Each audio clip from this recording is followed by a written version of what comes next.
Coach Juan Tatum from Peak Performance Watauga, coming at you at the tip of the week. Recently I did a stretching video and tips on how to improve your flexibility and mobility for Jiu-Jitsu. I was asked to do another video for people who aren't quite there yet with the flexibility or the range.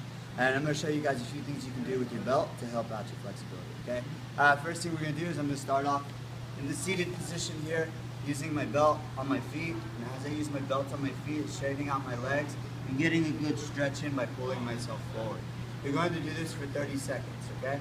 Next thing, guys, is very simple. I'm bringing my leg in. I'm going to control the belt with my opposite hand, and I'm going to make sure that this one uses a lot more tension to pull my head in, using that on both sides, okay?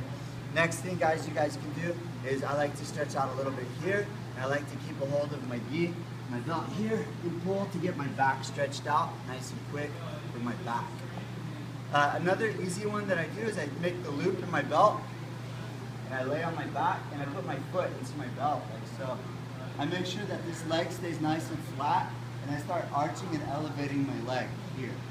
I go to the side, crossing my body to stretch out my back, my butt, and keep a good tension by opening up my shoulders.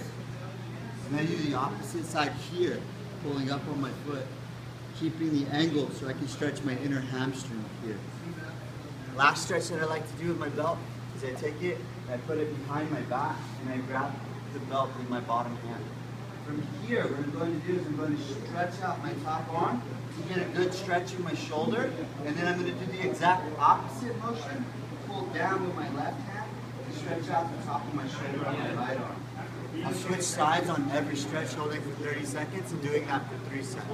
Juan Tatum, that's your tip of the week.